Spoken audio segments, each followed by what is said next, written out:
To set up battery protection on Samsung Galaxy S25 Plus, first let's open a settings on our phone and then scroll down to find the battery.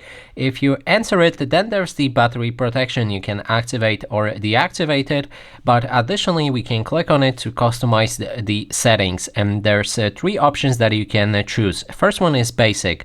So when your battery is charged to 100%, charging will stop until the battery level drops down to 95%.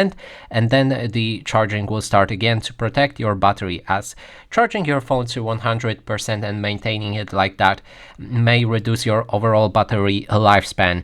So next thing is adaptive and stop charging. It will stop charging at 80% while you sleep and switch to basic before you wake up. Sleep time is estimated based on your phone usage patterns. And finally, if you want to really protect your battery, you can go for maximum level and then adjust for how much your battery can charge. The best option would be 80%. And that is basically everything. Thanks so much for watching.